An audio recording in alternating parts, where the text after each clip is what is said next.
잠언 7장 1절에서 27절에 있는 말씀을 합독하시겠습니다. 내 아들아, 내 말을 지키며 내 계명을 간직하라. 내 계명을 지켜 살며 내 법을 내 눈동자처럼 지키라. 이것을 내 손가락에 매며 이것을 내 마음판에 새기라. 지혜에게 너는 내 누이라 하며 명철에게 너는 내 친족이라 하라. 그리하면 이것이 너를 지켜서 음녀에게 말로 흐리는 이방 여인에게 빠지지 않게 하리라.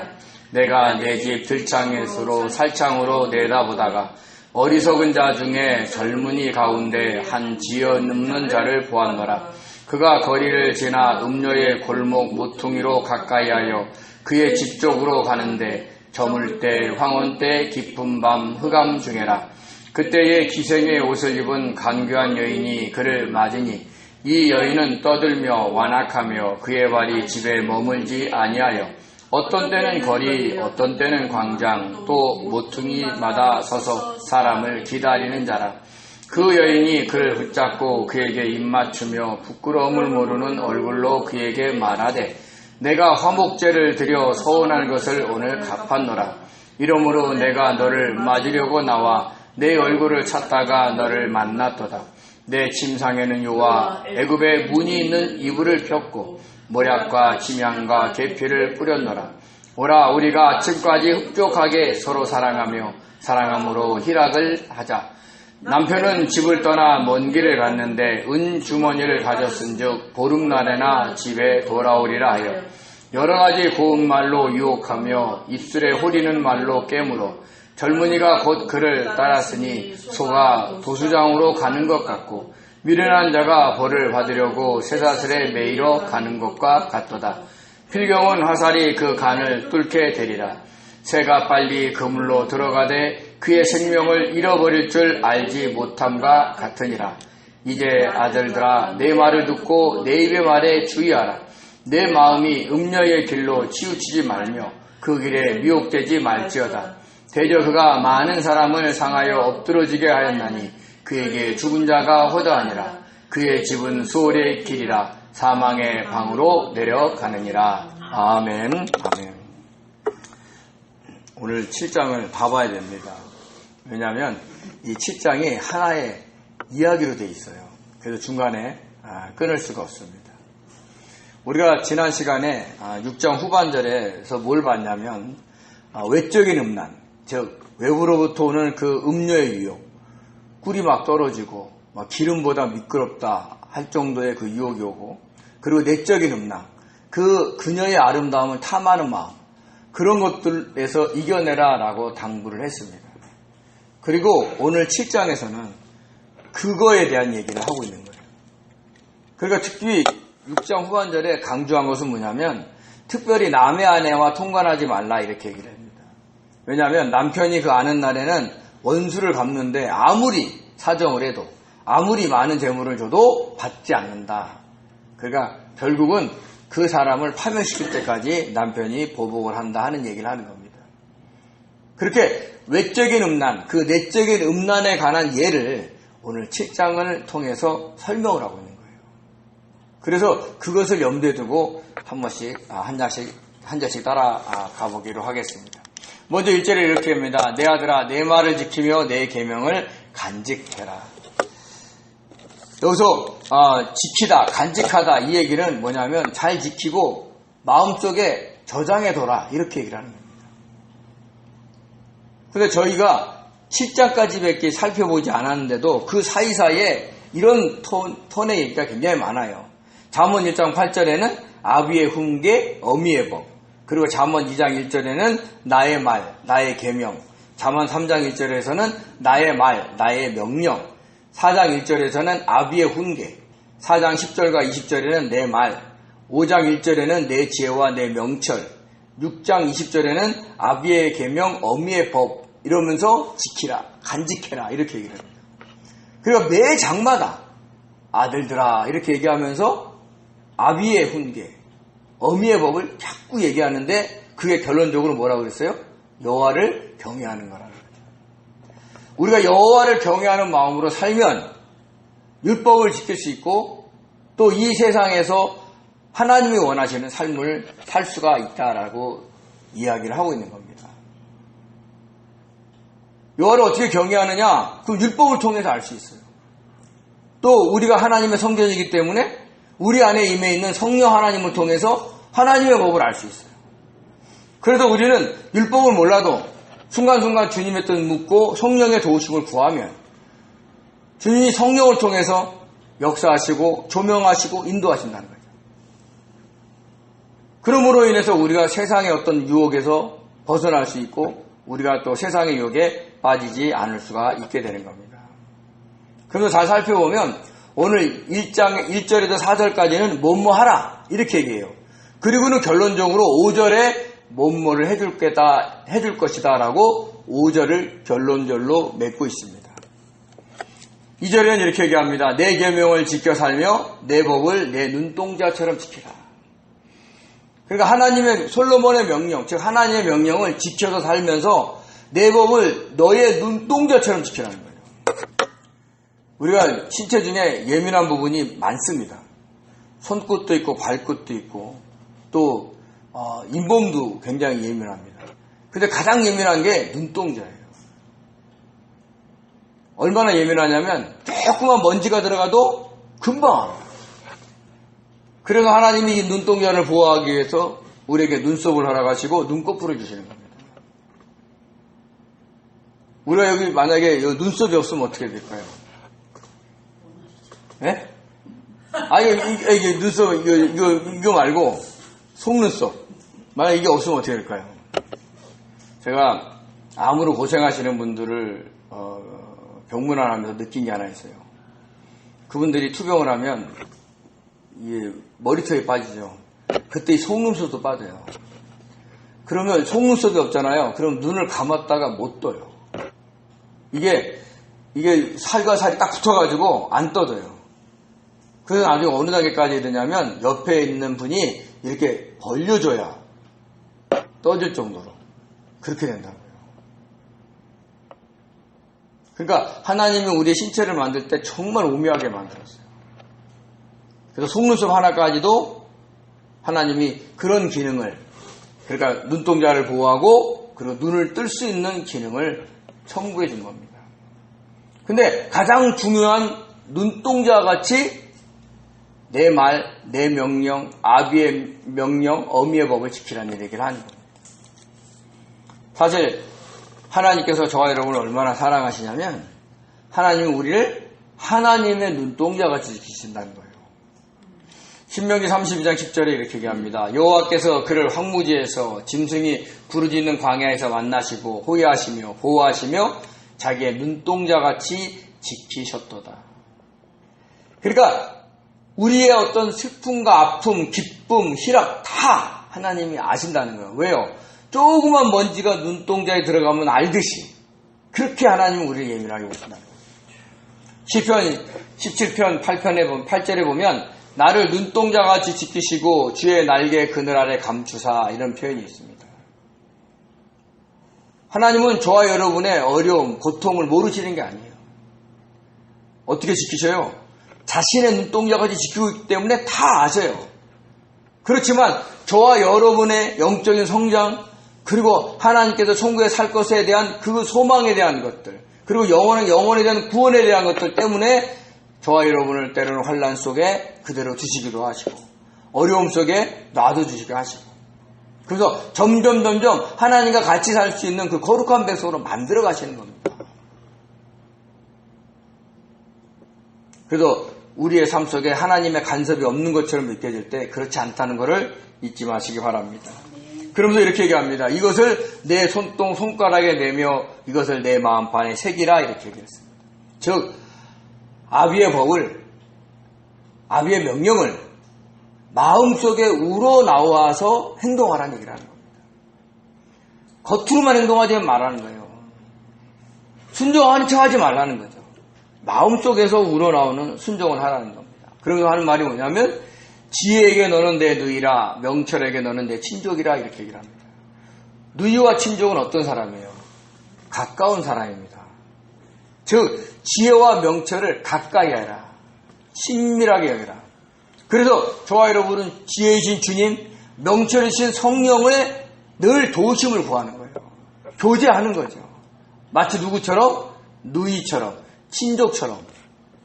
그렇게 살갑게 살아가다 보면 저와 여러분 사이에 그 하나님에 향한 그 통로가 열려서 하나님의 메시지를 우리가 듣기도 하고 또 우리의 기도가 하나님께 상달되는 것도 느껴질 수가 있다는 거죠. 그 교제를 통해서 그렇게 하라 이렇게 얘기를 합니다. 그러면서 뭐라고 하냐면 그 지혜를 어떻게 구해야 되냐면 잠언 2장 1절에서 6절에 보면 이렇게 얘기를 합니다. 은을 구하는 것 같이 그것을 구하며 감춘 보배를 찾는 것 같이 그것을 찾으면, 만약에 저와 여러분에게 주님의 뜻을 묻는 것을 할 때마다 만약에 10,000원씩을 준다면, 아니면 은 한 양을 준다면 하겠습니까? 안 하겠습니까? 하죠. 근데 그보다도 더 많은 것들을 주시는데 우리는 실제적으로 나한테 떨어지는 돈이 없고 은이 없기 때문에 주님께 묻고 주님을 찾는 것을 등한히 한다는 거예요. 결국 지나보면 주님을 찾고 걸어왔던 세월 속에 은으로 감당할 수 없는 것 같은 대가를 우리가 받게 돼요.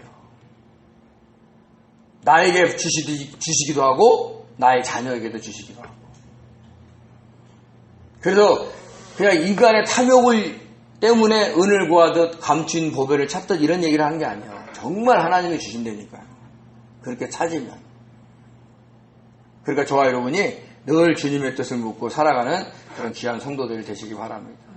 그래서 이렇게 하면 어떻게 되느냐? 5절에 이런 은혜를 받는 거예요. 어떤 은혜? 그리하면 이것이 너를 지켜서 음녀에게 말로 흐리는 이방 여인에게 빠지지 않게 하리라. 아멘. 저 같은 경우는 목사이기 때문에 음녀에게 갈 일이 없죠. 그러면 이 말은 나에게 별로 해당이 안 되겠죠? 그러면 몰라요? 갑자기 당황되네. 이 음녀, 말로 호리는 이방 여인들은요, 이 육체적인 것을 빼고 음란을 빼고 주님보다 더 좋게 보여지는 이 세상의 모든 것들을 얘기하는 거예요. 그래서 저와 여러분이 주님보다 더 귀하게 여기는 것들이 있다는 거죠. 그것이 천지에 깔려있는 게 이 세상이에요. 이 세상을 그래서 바벨론이다 이렇게 표현을 합니다. 요한계시록 17장 1절에 보면 뭐라고 얘기하냐면 7 대접을 가진 7 천사 중 하나가 와서 내게 말하 이르되 이리로 와라. 많은 물 위에 앉은 큰 음녀가 받을 심판을 내게 보이리라. 그리고 5절에 그의 이마에 이름이 기록되었으니 비밀이라 큰 바벨론이라. 땅의 음녀들과 가증한 것들의 엄이라 하였더라. 이렇게 얘기합니다. 바벨론은 옛날에 사라진 나라입니다. 근데 그 바벨론의 상징이 애국과 같이 이 세상을 얘기하는 거예요. 이 세상은 나로 하여금 주님을 떠나게 하는 모든 유혹거리가 많다는 거죠. 그래서 저와 여러분이 지혜신 주님과 명철하신 성령 하나님과 친교하지 아니하면 그 모든 유혹에 빠져서 주님을 온전히 믿지도 않고 따르지도 않고 세상의 방법으로 세상의 도리로 살아갈 수 있다 얘기를 하고 있는 겁니다. 어쩌면 교회 다니는 많은 사람들이 주님의 뜻보다는 세상의 방법으로 세상에 흐르는 풍조로 살아간다는 것은 벌써 이미 음녀의 유혹에 빠져 있을 수도 있다는 것을 우리는 아셔야 되는 거죠. 그런데 안타깝게도 그 아비의 명령을 지키고 간직하지 못한 사람이 이 음녀의 유혹에 빠져가는 모습을 다음서도 설명을 합니다. 이렇게 얘기합니다. 솔로몬이 이렇게 얘기하죠. 내가 내 집 들창으로 살창으로 내다보다가 어리석은 자 중에 젊은이 가운데 한 지혜 없는 자를 보았다. 집에서 창문으로 내다보고 있는데 정말 어리석은 사람, 젊은 자를 봤다는 거예요. 여기서 젊은 자는요, 막 10대, 10대를 얘기할 수도 있지만 자기의 고집이 강한 사람을 얘기해요. 자기의 주장이 강한 사람, 자기의 뜻을 관철시키려는 사람, 그 강한 사람을 의미하고 있다는 걸 아셔야 됩니다. 근데 그를 봤는데 그가 어떻게 행동하냐면 그가 거리를 지나 어디로 가요? 음녀의 골목 모퉁이로 가까이 하여 그녀의 집 쪽으로 가는데 저물 때 황혼 때 기쁜 밤 흑암 중에다 라고 얘기합니다. 음료의 모퉁이로 가는데 그때가 언제냐? 저녁 무렵이라는 거예요. 밝을 때 가면 이상하죠. 네? 우리가 보면 제가 설교 시간에 이렇게 얘기하기 뭐하지만 옛날에 이렇게 모여있는 데 있잖아요. 거기 낮에 가면 완전히 그냥 죽은 거리예요. 근데 밤에 가면 아주 휘황찬란하죠. 그런 것을 표현을 해주고 있는 겁니다. 그리고 여기서 저물 때, 황혼 때, 깊은 밤 이럴 때는 뭐냐면 빛이 없을 때예요. 여기서 빛은 주님의 빛을 얘기하는 거예요. 그러면 주님의 빛이 없다는 건 뭐냐면 주님의 말씀이 자기 안에 없다는 얘기라는 겁니다. 대표적인 사람이 가룟 유다예요. 그가 주님과 만찬을 하는 과정 속에서 주님께서 나와 떡을 같이 나눈 자 중에 나를 팔 자가 있다 얘기를 하죠. 그때 가룟 유다가 주님의 책망을 받고 거길 나갑니다. 그때 뭐라고 얘기하냐 이렇게 얘기합니다.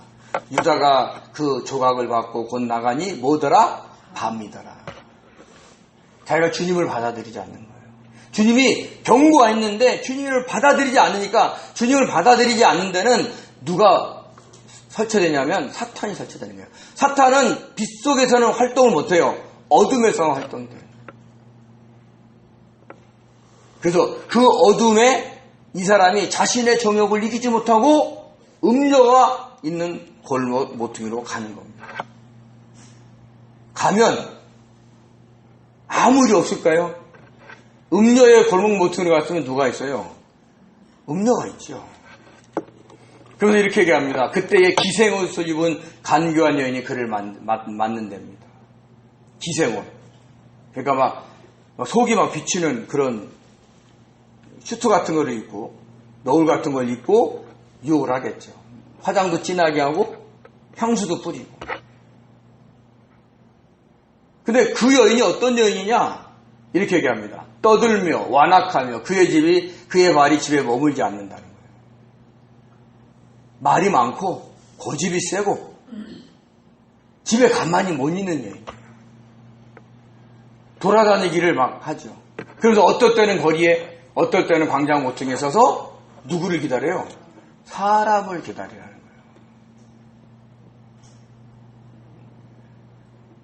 나중에 이 여인이 어떤 여인인가 나오는데 한번 잘 살펴보시기 바랍니다. 그래서 그 여인이 그를 붙잡고 얘기합니다. 붙잡는과 동시에 입 맞추면서 얘기해요. 그리고 부끄러움을 모르는 얼굴로 그에게 말을 합니다. 사실 처음 만난 사람 붙잡고 입 맞추기가 쉽지 않습니다. 근데 굉장히 적극적이에요. 왜요? 이미 자신의 육신의 욕정에 이끌려간 사람이기 때문에 사탄이 그렇게 함부로 접근해도 거부를 안 되는 겁니다. 그래서 하는 말이 뭐라고 하냐면 내가 화목제를 드려 서운한 것을 오늘 갚았노라. 아니 갑자기 음녀인데 기생옷을 입은 강교한 여인인데 갑자기 신앙으로 확 돌아오는 거예요. 화목제가 뭐예요? 하나님과 관계에 회복을 위해서 감사제를 드리는 거잖아요. 이거 화목제는 반은 번제를 하나님께 드리고 반은 제사장과 제사를 드리는 사람들과 나눠 먹었던 거예요. 근데 거기에 서원제가 있어요. 그 화목제 안에. 그러니까 내가 못못을 서원했어. 예를 들어서 내가 한 1년간은 머리를 안 깎겠습니다.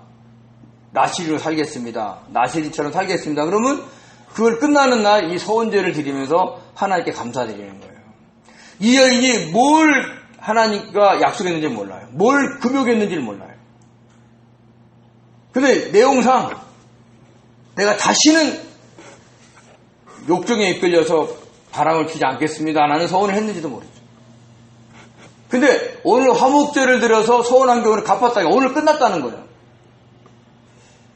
우리가 보통 고난주간 되면 목사님들이 뭐라 그래요?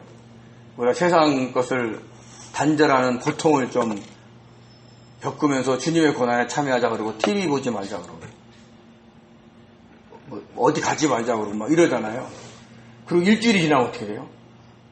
TV 속으로 들어가. 못 보게 했으니까. 그런 거예요.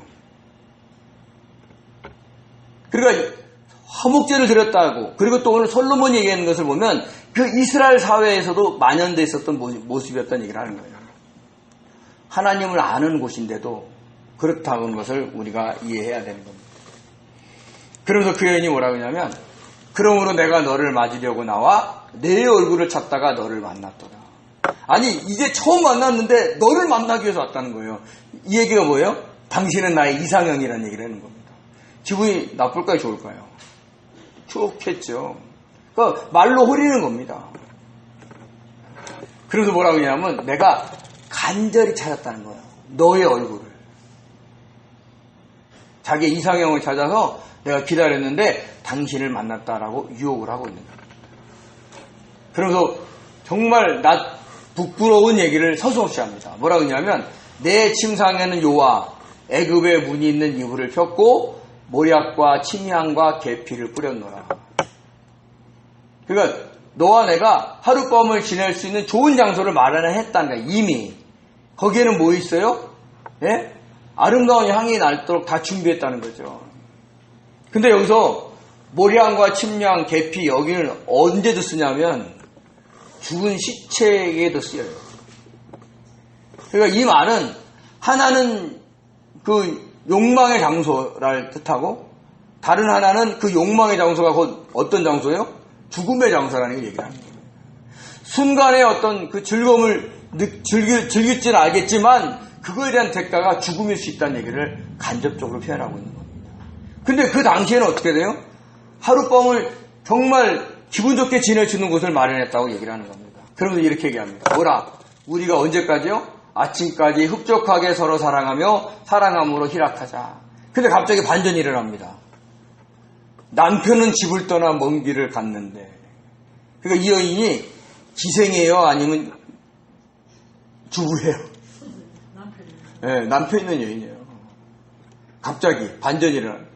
아까 기생 옷을 입고 있는 간교한 여인이라고 해서 우리는 창녀인지만 알았는데 그게 창녀가 아니라 남편 있는 여인이라는 거예요.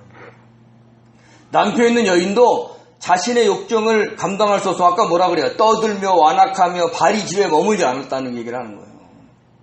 그러니까 남편으로는 만족하지 못하는 여인인 거죠. 근데 그 남편이 어떻게 돼요? 집을 떠나 먼 길로 갔는데 은주머니를 가졌으니까 보름날에나 집에 돌아오리라. 보름이 언제예요? 15일이죠. 그때 하늘에 뭐가 떠요? 보름달이 뜨죠. 그러면 안 밝아요? 밝아요? 밝습니다. 군대에서 보초를 써보면 금음때 보초 쓰는 거하고 보름달 보초 쓰는 거하고 다를 때가 훨씬 많아요. 금음날에는 안 보여서 두렵고요. 보름날에는 어렴풋이 보여서 두려워요. 숲속에 보름날에 뭐가 지나가는 것 같아. 금음 때는 아예 안 보여가지고 뭐가 올지 모르는데 보름 때는 뭐가 보여. 달빛도 보인다는 거예요. 그러니까 그때는 하지 말자는 거예요. 뭔가 빛이 올 때까지는 하지 말고 빛이 없을 때, 즉 주님의 말씀이 막 안에서 살아날 때, 그때 전까지만 우리는 육신을 따라서 살아가자 이렇게 얘기를 하는 거예요. 근데 우리가 지난 시간에 배웠지만 잠언 6장 29절에 이렇게 얘기합니다. 남의 아내와 통관하는 자도 이와 같을 것이라. 그를 만지는 자도 벌을 면하지 못하리라. 특별히 남의 아내와 통관하지 말라라고 경고를 한 것을 우리는 기억할 수가 있습니다. 근데 이 여인이 여기에서 끝나는 게 아니에요. 뭐라고 얘기하냐면 여러 가지 고운 말로 유혹하며 입술에 호리는 말로 계속 유혹을 했다는 겁니다. 여기서 고운 말이 뭐냐면 히브리어로 레카흐인데 가르침, 교훈, 학식이에요. 갑자기 그 여자가 교훈을 막 얘기한다 이런 얘기가 아니라 그 젊은이를 자기와 하룻밤을 지낼 수 있도록 가르쳤다는 얘기를 하는 거예요. 설득력 있는 말로 능숙하게 했다는 얘기를 하고 있는 겁니다. 그래서 잠언 5장 3절에 이렇게 얘기하죠. 대저 음녀의 입술은 꿀을 떨어뜨리며 그의 입은 기름보다 미끄럽다. 젊은이가 망설일 수 있잖아요. 근데 그 망설이지를 못하게 마치 가르치듯이 유혹했다는 얘기를 하는 겁니다. 결국 어떻게 됐을까요? 결국 이 젊은이가 따라갑니다. 그걸 누가 보냐? 솔로몬이 창문을 통해서 본 거예요. 젊은이가 곧 그를 따랐으니 소가 도수장으로 가는 것 같고 미련한 자가 벌을 받으려고 쇠사슬에 매이러 가는 것과 같도다. 소가 도수장에 가면 어떻게 돼요? 죽지요. 미련한 자가 벌을 받으려고 쇠사슬에 매이러 가면 어떻게 돼요? 자기 삶이 묶이는 겁니다. 얼마 전에 안타깝게 우리가 영화배우 이선균 씨가 돌아가셨잖아요. 그 사람이 어떤 행동을 했는지 모르지만 그 일로 인해서 계속 매여 살잖아요. 그분도 순간적인 감정에서 누구를 사랑했겠죠. 근데 그로 인한 대가가 너무 가혹했던 거예요. 좀 끝까지 버텼으면 하는 마음이 있는데 안타깝게도 세상을 떠나서 많은 사람을 슬프게 했습니다. 그런 것처럼 한번 자신의 욕정을 이기지 못하고 발을 딱 내딛으면 그게 쇠사슬에 딱 차여가지고 계속 매이는 생활을 합니다. 요즘 청문회 보면 옛날에 뭐 잘못한 말 한마디 계속 얘기하잖아요. 잘못한 행동도 계속 얘기하잖아요. 그렇게 지적하는 사람도 그런 실수가 많을 텐데도 본인은 아무렇지도 않는 것처럼 막 야단치는 사람도 있더라고요.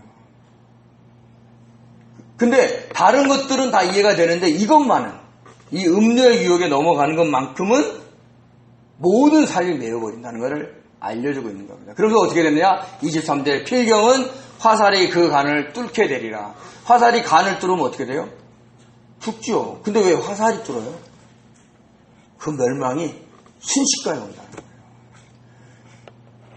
여러분 화살 피할 수 있을 것 같아요? 못 피합니다. 뭐 영화니까 막 무술한 사람이 막 칼로 막 하는 것처럼 보여도 그 날라오는 화살을 어떻게 피합니까? 순식간에 죽는 거예요. 그래서 하는 말이 뭐냐? 새가 빨리 그물에 들어가되 그의 생명을 잃어버릴 줄을 알지 못한 것 같다. 안타깝다 이거예요.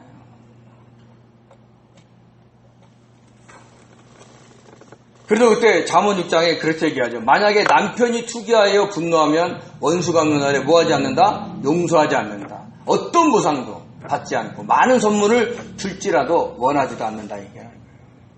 그러면 그 사람은 용서하지 않는다면 어떻게 돼요? 그를 죽이든지 감옥에 보내든지 그러니까 파멸을 시키든지 파산을 시키든지 죽이든지 그럴 거라는 거예요. 그 날이 온다는 겁니다. 그 한 번에 유혹에 넘어가면 그러면서 저와 여러분에게 주는 교훈이 있는 거예요. 저와 여러분도 그럴 수도 있고 그거 말고 이 세상의 것들 마치 음료처럼 나를 유혹하는 것들이 있다는 거예요. 순간 부자가 될게 할 것 같고 순간 너를 막 훌륭하게 만들어줄 것 같은 그런 수많은 유혹들이 온다는 거예요. 달콤한 유혹들이. 근데 그것이 말씀하고 어긋나면 우리는 거기에 넘어가면 절대로 안 됩니다. 세상에 누가 나에게 돈을 거저주지 않습니다.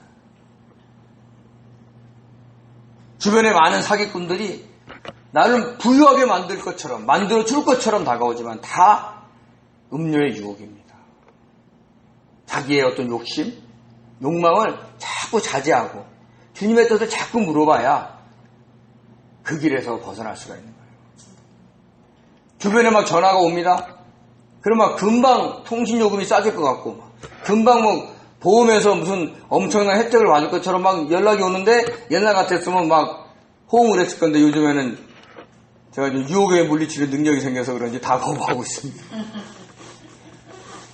하도 요새 겁나는 세상이라서 그런 말을 들으면 뭔가 나에게 물질적으로 도움이 될 것 같으니까 넘어가는 거예요. 그런 유혹들을 다 내려놓게 해야 우리가 하나님의 뜻을 제대로 구별할 수가 있다는 걸 아셔야 됩니다.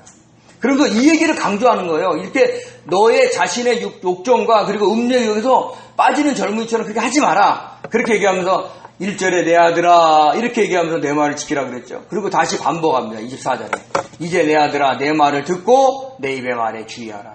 뭐냐? 음료의 길에 치우치지 말며 그 길에 미혹되지 마라. 그 음녀가 많은 사람을 상하게 하고 그에게 죽은 자가 많다라고 얘기하는 거예요. 그러면 이 음녀는 하나의 여자예요? 아니면 이 세상에 있는 많은 유혹들이겠어요? 이 세상에 많은 유혹들이에요. 근데 이 세상에 많은 유혹들 중에 성도들도 그 거리에 넘어간다는 거예요. 그 유혹에. 조심하라는 거예요. 그리고 결국 그 집은 수월의 길이요 사망의 방으로 내려간다. 6장에 그 음녀의 길이 뭐라고 얘기했냐면 그의 발은 사지로 내려가며 그의 걸음은 수월에 나아간다고 잠언 5장 5절에 얘기한 바가 있습니다. 지금 당장은 뭔가 얻는 것처럼, 지금 당장은 즐거운 것처럼, 지금 당장은 뭔가 된 것처럼 보여도 그것이 정상적인 거나 아니면 자기의 뜻과 욕정에 이끌려서 간 것이라면, 정상적인 것이 아니고 그런 것이라면 우리는 조심하셔야 된다는 겁니다. 그 결말이 사망이라는 거예요. 죽음이라는 겁니다. 한 번 그 넛에 걸려 있으면 평생 그를 따라가요. 그래서 저와 여러분이 이런 어떤 잠언 7장의 교훈을 나는 이런 일과 전혀 관계없지 라고 등한지에 마시고 그 유혹하는 그 기생옷을 입은 그 강교한 여인이 꼭 육체로 오지 않고 세상에 다른 곳으로 온다면 우리가 이것을 주님의 뜻을 통해서 분별하고 이겨낼 수 있느냐를 찾아야 됩니다. 그러기 위해서는 뭐예요? 지혜를 내 누이로, 명철을 내 친정으로 아는 것처럼 지혜신 주님의 뜻을 늘 묻고 성령의 도우심을 구하셔야 된다는 얘기를 하는 겁니다. 이렇게 솔로몬은 자신의 욕정을 이기지 못하고 음녀의 유혹에 넘어가는 이 젊은이를 통해서 한순간에 멸망할 수 있는 본을 보여주는 거예요. 그러면서 그 6장 하반절에 외적인 음란과 내적인 음란을 이겨내라는 그 안 좋은 사례를 7장에 설명해 주면서 그 길에서 벗어나라. 그 길에 빠지지 말라고 저와 여러분에게 경고하고 있다는 것을 잊지 마시기 바랍니다. 이렇게 세상은 우리를 유혹하는 것들로 많습니다. 그리고 우리 안에 우리가 하고 싶은 그 욕망이 많아요. 할 수만 있으면 주님 안에서 분별하면서 내려놓고 그래서 그런 어떤 유혹에서 잘 벗어나셔서 주님이 원하시는 그 시온의 도로에 당당히 떳떳하게 걸어가는 복된 성도 되시기를 예수님의 이름으로 축원드립니다. 기도하겠습니다.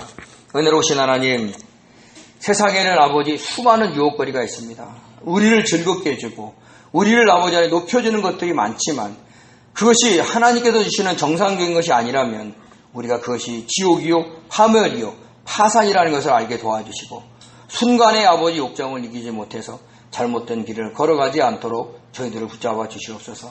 솔로몬의 경고처럼 내 아들아 내 말을 들어라.